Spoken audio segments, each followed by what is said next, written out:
Hoy nos vamos a referir a la clasificación de los derechos reales en el derecho romano. En Roma, los derechos reales se clasificaban en derechos reales sobre cosa propia, llamados iura in re, y derechos reales sobre cosa ajena, iura in re aliena. Dentro de los derechos reales sobre cosa propia, se encontraba en primer término el derecho real de dominio o propiedad, con sus variantes que eran la propiedad adquiritaria y la propiedad bonitaria, o una propiedad surgida posteriormente basada en la posesión y reconocida por el pretor a través de la expresión in bonis habere. Esta propiedad bonitaria después tuvo aplicaciones o derivaciones en lo que fue la propiedad provincial y la propiedad peregrina. Y el segundo de los derechos reales que estaba en este grupo era el derecho real de condominio.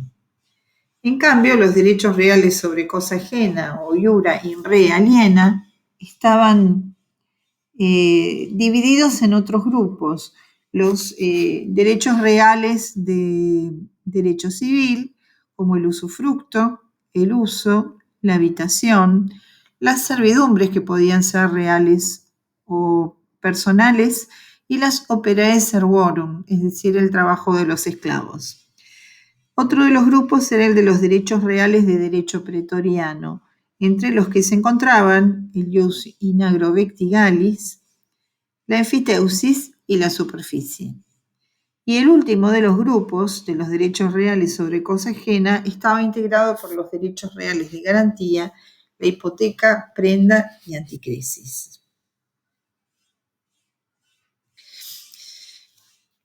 Vamos a darles una breve noción de cada uno de estos derechos reales que después serán desarrollados individualmente. El derecho de dominio o propiedad podríamos considerarlo como una relación de derecho en virtud de la cual una cosa se encuentra sometida a la voluntad de una persona, pudiendo gozar y disponer de ella libremente en todo aquello que no esté prohibido por la ley o la concurrencia de otro derecho. Los romanos conocieron dos grandes formas de propiedad: la propiedad adquiritaria, propia y característica de los ciudadanos romanos, con las características de haber sido absoluta, exclusiva y perpetua, y que le otorgaba el máximo señorío a una persona, y la propiedad bonitaria, que se basaba en la posesión y que fue reconocida a partir del derecho pretoriano. Y después aplicada a lo que era la propiedad provincial. Cuando los romanos se transformaron en un pueblo conquistador y guerrero y obtuvieron muchos territorios ganados al enemigo, adquirieron esos territorios que pasaron a ser provincias o colonias romanas por derecho de conquista. Vale decir que el Estado romano, la cosa pública romana, ejercía una propiedad inminente, un dominio eminente sobre esos terrenos, territorios ganados al enemigo. Pero, sin embargo, los había otorgado en posesión, sujeta a tributo, por supuesto, a determinados ciudadanos que las trabajaban y se comportaban como si fueran los dueños, pero era una especie de dominio revocable. Y el mismo reconocimiento ocurrió después, con posterioridad, cuando a los extranjeros o peregrinos que se habían instalado en los territorios dominados por los romanos decidían adquirir alguna forma de propiedad. Esta iba a ser una propiedad llamada peregrina, pero fundada justamente en la posesión.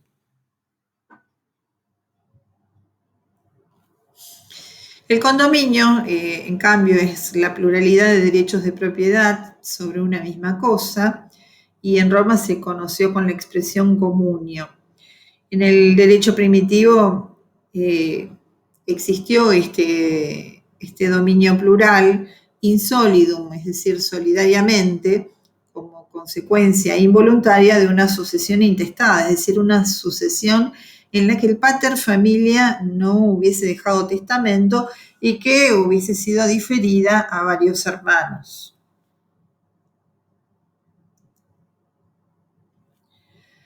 El usufructo forma parte del grupo de derechos que se llaman dominio desmembrado, porque las facultades reconocidas al dominus, el ius utendi, la facultad de usar la cosa, el ius fruendi, o derecho de percibir los frutos que la cosa genere, y el ius abutendi, no van a estar unificados en la única persona del dominus, del dueño de la cosa, sino que van a estar divididos o desmembrados en dos sujetos, que en este caso van a ser el nudo propietario y el usufructuario.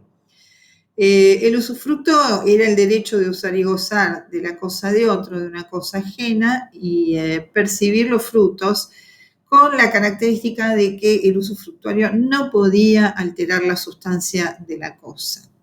El nudo propietario entonces iba a conservar ese ius abutendi o derecho de disposición, en tanto que el usufructuario, el otro sujeto, iba a hacer uso del ius utendi y del ius fruendi, es decir, la posibilidad de usar la cosa y el derecho de percibir los frutos que la cosa genere, pero sin alterar la sustancia. El derecho de uso también forma parte del grupo de derechos reales que llamamos dominio desmembrado, que es el derecho real de retirar de una cosa todo el uso de que pueda ser susceptible la misma, pero sin percibir ningún fruto.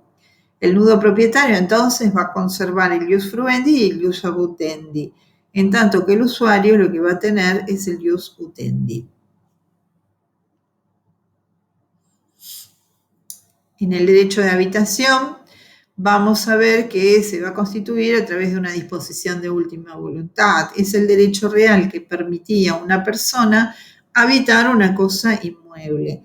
Se constituía por disposición de última voluntad, especialmente por legado, que era una cláusula testamentaria a través de la cual se le otorgaba un bien determinado o un beneficio, en este caso la constitución de este derecho real a favor de una persona. Y el límite temporal del derecho era la vida del beneficiario. Las servidumbres eran un derecho real sobre una cosa inmueble ajena, constituido en beneficio de un fundo, cuando hablamos de una servidumbre real, o constituido en beneficio de una persona determinada, cuando hablamos de una servidumbre personal, en virtud del cual el propietario de la cosa estaba obligado a sufrir, como decía la definición, es decir, soportar, ius tolendi, derecho de soportar, o a no hacer determinada cosa, es decir, abstenerse de la realización de ciertos actos. Las servidumbres siempre suponen la existencia de dos fundos, un fundo dominante, que es el que se va a beneficiar con la servidumbre, y un fundo sirviente, que es el que va a soportar el ejercicio de la servidumbre, porque sufre un menoscabo en el ejercicio de sus facultades con relación al inmueble. La servidumbre es personal cuando se constituye a favor de una persona determinada, teniendo en consideración las cualidades personales que ella tenga. Y va a ser una servidumbre real cuando se constituye para aumentar la comodidad o la utilidad de un fundo ajeno. La operae servorum es un derecho real que existía en Roma, dado que los servus, los esclavos, eran considerados como cosas. De ahí que se ejerciera un derecho real sobre ellos. Es el trabajo de los esclavos. También solía otorgarse o reconocerse la constitución de este derecho real a través de una disposición de última voluntad, es decir, un legado que tenía por objeto beneficiar al legatario con el trabajo de un esclavo o de un grupo de esclavos.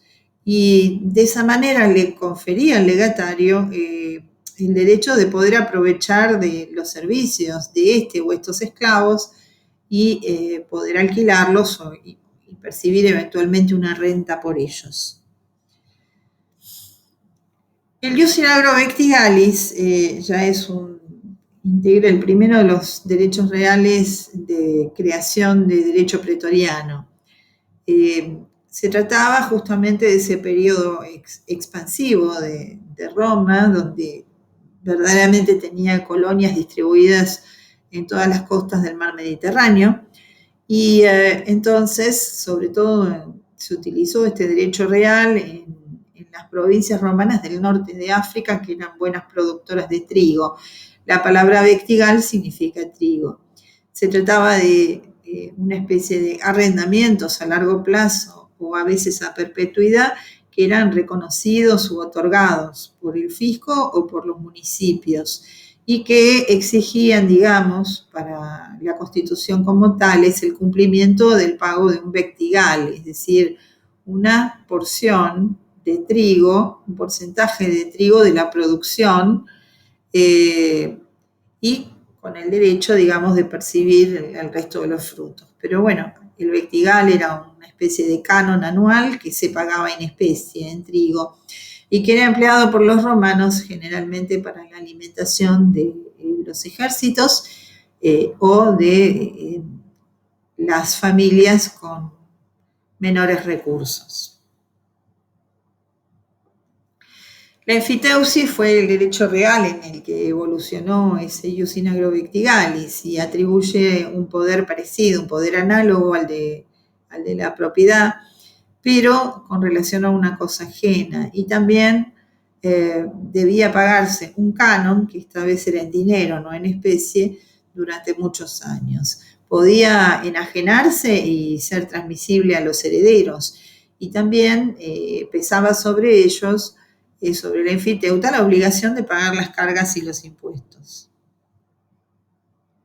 El derecho de superficie era un derecho real por el cual en los terrenos baldíos de la ciudad y para tratar de embellecer esas ciudades, siempre que no hubiera oposición, en determinados casos podrían admitirse el levantamiento de construcciones y reconocerse al que las construyó la propiedad de las mismas, independientemente de la propiedad del suelo, a cambio de que el superficiario tuviera que pagar un solarium, es decir, un canon, que también era anual. La hipoteca era un derecho real sobre una cosa mueble o inmueble de otra persona ajena y se constituía para poder garantizar el cumplimiento de una obligación. La prenda también era un derecho real de garantía por el cual el deudor daba precisamente en garantía de su deuda la posesión de una cosa mueble o inmueble. Es decir, acá había desplazamiento de la cosa de manos del deudor hacia manos del acreedor, hasta tanto se cancelara la obligación. Y la anticresis era un pacto agregado a un contrato de prenda que facultaba al acreedor, que estaba en retención de la cosa, poder usufructuar de la misma. Y con la renta obtenida ir mitigando en cierta forma el pago o la cancelación de los intereses y posteriormente de la deuda misma si era necesario. Con esto tenemos un panorama de cuáles eran los derechos reales reconocidos en el derecho romano, muchos de los cuales todavía se encuentran vigentes en nuestro ordenamiento jurídico.